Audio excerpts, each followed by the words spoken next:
Hi friends, I'm Anjaneyulu. Welcome back to Telugu tech zone by Anji channel. మరి ఈ రోజు అయితే మనం ఫోటోషాప్ 7.0లో ఇంపార్టెంట్ షార్ట్ కట్ కీస్ గురించి అయితే తెలుసుకోబోతున్నామండి. మీరైతే ఈ వీడియోని చివరి వరకు చూడండి, స్కిప్ చేయకుండా. మరి నచ్చిన వాళ్ళు లైక్ అయితే చేయండి, షేర్ చేయండి. చూడండి, ఫోటోషాప్ 7.0 ఓపెన్ చేసిన తర్వాత మనం ఒక కొత్త ఫైల్ తీసుకోవాలనుకుంటే ఇక్కడే మనకి షార్ట్ కట్ కీస్ చూపిస్తాయి. కంట్రోల్ ఎన్ ప్రెస్ చేస్తే ఇక్కడ చూడండి న్యూ డైలాగ్ బాక్స్ అయితే వచ్చేస్తుంది. ఇక్కడ మీకు కావాల్సినటువంటి ఫైల్ సైజ్ విడ్త్ హైట్ పెంచుకొని ఓకే బటన్ ప్రెస్ చేస్తాం. ఇది కొత్త ఫైల్ అనమాట. ఓకే, సో నెక్స్ట్ వచ్చేసి ఏంటంటే ఇప్పుడు ఈ ఫైల్ తీసుకున్నాం కదా, మనం ఏదైనా ఇమేజ్ని ఓపెన్ చేసుకోవాలనుకున్నప్పుడు ఓపెన్లోకి వెళ్తే చూడండి కంట్రోల్ ఓ ప్రెస్ చేస్తే ఓపెన్ అవుతుంది. మీకు కావాల్సినటువంటి ఇమేజ్ని సెలెక్ట్ చేసి ఓపెన్ బటన్ని ప్రెస్ చేయొచ్చు. సో ఆ జేపీజీ ఇమేజ్ కావచ్చు, ఏదైనా సరే ఫోటోషాప్ ఫైల్ అయినా డైరెక్ట్గా మనకు ఓపెన్ అయిపోతుంది అన్నట్టు. ఓకే, సో తర్వాత వచ్చేసి చూడండి, ఇప్పుడు ఈ ఫైల్కి మనం ఏదైనా కలర్ని ఫిల్ చేసుకోవాలి అని అనుకుంటే మనం డైరెక్ట్గా ఆల్ట్కి పట్టుకొని బ్యాక్ స్పేస్ ప్రెస్ చేస్తే ఇక్కడ ఫోర్గ్రౌండ్ కలర్ అనేది ఫిల్ అవుతుంది. ఇక్కడ ఏదైతే ఫోర్గ్రౌండ్ కలర్ ఉందో చూసారా, అదే ఇప్పుడు నేను ఫోర్గ్రౌండ్ కలర్ చేంజ్ చేశాను అనుకో, ఆల్ట్ బ్యాక్ స్పేస్ యూజ్ చేస్తే చూడండి ఇక్కడ ఏ కలర్ అయితే ఉందో ఆ కలర్ ఇక్కడ ఫిల్ అయింది. ఇక్కడ బ్యాక్గ్రౌండ్ కలర్ ఫిల్ చేయాలంటే ఇక్కడ క్లిక్ చేసిన బ్యాక్గ్రౌండ్ కలర్ అనేది చూడండి క్లిక్ చేసి కంట్రోల్ బ్యాక్ స్పేస్ ప్రెస్ చేస్తే ఇక్కడ ఈ కలర్ ఫిల్ అయింది. ఓకే, ఒకవేళ మీరు ఏదైనా రెక్టాంగులర్ మార్కివి టూల్ తీసుకొని ఇలాగ సెలెక్ట్ చేస్తున్నారు, ఇక్కడ ఈ సెలెక్టెడ్ ఏరియాకి ఫోర్గ్రౌండ్ కలర్ ఫిల్ చేయాలంటే చూడండి ఆల్ట్ బ్యాక్ స్పేస్, బ్యాక్గ్రౌండ్ అనుకుంటే కంట్రోల్ బ్యాక్ స్పేస్. చూసారా, రైట్? మరి ఇలాంటి సెలెక్షన్స్ని మనం ఒకవేళ క్యాన్సిల్ చేయాలనుకుంటే మీ కీబోర్డ్లో కంట్రోల్ డి ప్రెస్ చేస్తే ఏమవుతుందంటే డి సెలెక్ట్ అయిపోతుంది అన్నట్టు.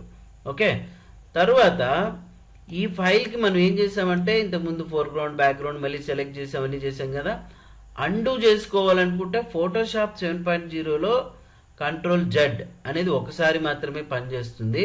మరి ఎలాగంటే స్టెప్ ఫార్వర్డ్ స్టెప్ బ్యాక్వర్డ్ అని ఎడిట్లో ఉంటాయి. ఆల్ట్ కంట్రోల్ జెడ్ యూజ్ చేయాలి. చూడండి, ఆల్ట్ కంట్రోల్ జెడ్ అనే ఆప్షన్ యూజ్ చేస్తే చూడండి ఇంతకుముందు ఏదైతే జరిగినాయో అదంతా వచ్చేస్తాయి.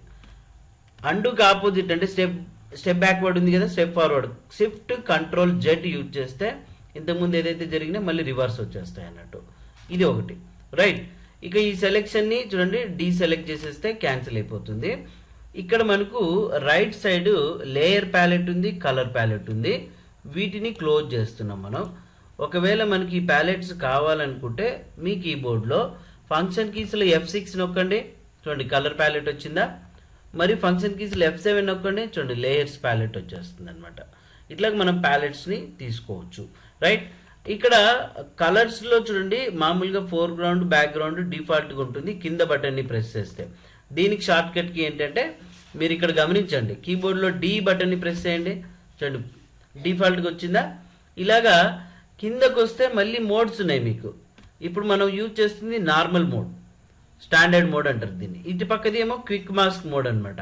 మీ కీబోర్డ్లో డైరెక్ట్గా క్యూ ప్రెస్ చేస్తే ఏమవుతుందంటే మీరు ఏదైనా ఒక పర్టికులర్ ఏరియాని సెలెక్ట్ చేయాలనుకున్నప్పుడు ఈ క్విక్ మాస్క్ మోడ్లోకి వెళ్ళి ఒక బ్రష్ టూల్ తీసుకున్నట్టయితే చూడండి, సో చూడండి ఇప్పుడు ఇలా యూజ్ చేశాను కదా, మళ్ళీ నార్మల్లోకి వచ్చినప్పుడు అంటే క్యూ ప్రెస్ చేస్తే ఆ ఏరియా ఇట్లా సెలెక్ట్ అయింది చూసారా. బట్ ఇక్కడ దీనితో పాటుగా మొత్తం ఫైల్ అంతా సెలెక్ట్ అయిపోయింది. అటువంటిప్పుడు ఇది ఒకటే ఉండాలి, రిమైనింగ్ అంతా వెళ్ళిపోవాలనుకుంటే ఇన్వర్స్ చేయాలి. ఇన్వర్స్ చేయాలంటే ఇక్కడ సెలెక్ట్లోకి వెళ్ళి ఇన్వర్స్ షార్ట్ కట్కి చూసారా control shift I, control shift I use చేస్తే ఏమైంది, ఆ బయట సెలెక్షన్ అంతా ఎగిరిపోయి ఇది ఒకటే వచ్చేస్తుంది అనమాట. ఇలా ఇన్వర్స్ చేసుకోవచ్చు మనం, రైట్?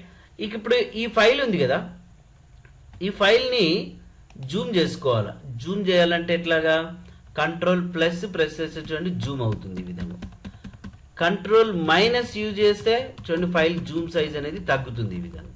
ఓకే, యాక్చువల్ సైజ్ అంటే కంట్రోల్ 0 ప్రెస్ చేస్తే యాక్చువల్ సైజ్ వచ్చేస్తుంది. ఇట్లాగా మనం ఫైల్ జూమ్ చేసుకోవచ్చు, పెంచుకోవచ్చు. ఇంకా కొన్ని నంబర్ ఆఫ్ ఫైల్స్ అయితే తీసుకుంటున్నాను నేను, ఏదో ఒక కొన్ని ఫైల్స్ ఇట్లా తీసుకున్నాం. తర్వాత వచ్చేసి ఇప్పుడు చూడండి ఓపెన్ బటన్ యూజ్ చేసి ఇంకా కొన్ని ఏదైనా ఇమేజెస్ తీసుకున్నాం, ఇట్లాంటి ఫైల్స్ తీసుకున్నాం. ఇప్పుడు దీన్ని మ్యాక్సిమైజ్ చేశా. ప్రజెంట్ అయితే ఇప్పుడు నేను ఈ ఫైల్లో ఉన్నాను. మళ్ళీ ప్రీవియస్ ఫైల్కి వెళ్ళాలనుకుంటే మీరు ఏం చేయాలంటే కంట్రోల్ ట్యాబ్ ప్రెస్ చేయాలి. చూడండి ప్రీవియస్ ఫైల్ వచ్చేస్తుంది. వచ్చిందా? రైట్. మళ్ళీ కంట్రోల్ ట్యాబ్ యూజ్ చేసినప్పుడు షిఫ్ట్ కంట్రోల్ ట్యాబ్ యూజ్ చేస్తే మళ్ళీ వెనక్కి వెళ్తుంది. ఇట్లా మీరు సో ఈ కంట్రోల్ ట్యాబ్ ఇవన్నీ కూడా మనం యూజ్ చేసుకోవచ్చు అన్నట్టు. ఓకే. సో దెన్ ఇప్పుడు మీరు ఈ టూల్స్కి సంబంధించిన మళ్ళీ తర్వాత డిస్కస్ చేసుకుందాము. ఇంపార్టెంట్గా ఉన్నట్టువైతే మనం ఏం చేయాలి, ఇవి నేర్చుకోవాలి. ఓకే.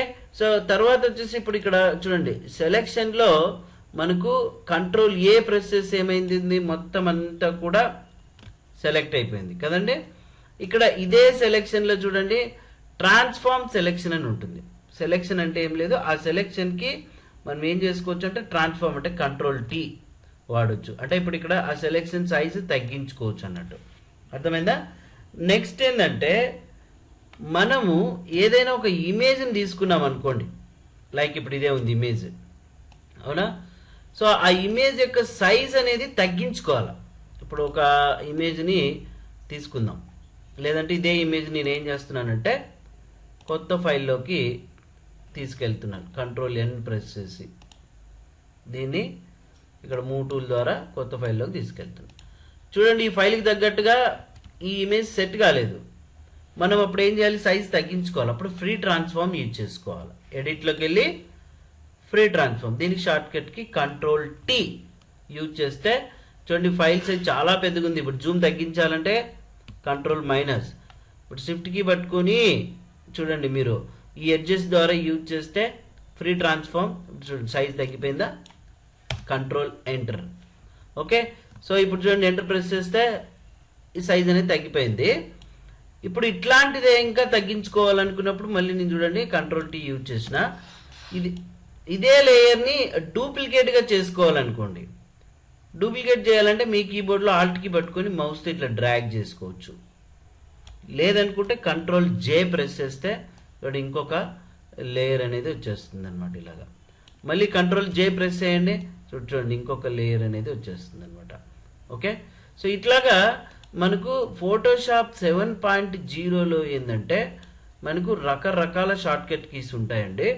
ఈ రోజైతే మీకు కొన్ని షార్ట్కట్ కీస్ మాత్రమే చూపిస్తున్నాడు. ఇక నెక్స్ట్ క్లాస్లో ఇంకా ఏమేమి షార్ట్కట్ కీస్ మనకు అవసరమవుతాయో వాటి గురించి అయితే డిస్కస్ చేసుకుందామండి. మీరైతే ఈ వీడియోని చివరి వరకు చూడండి, నచ్చితే లైక్ అయితే చేయండి. ఒకవేళ అర్థం కాకపోతే ఈ వీడియోని రిపీట్ చేయండి. ఓకేనండి.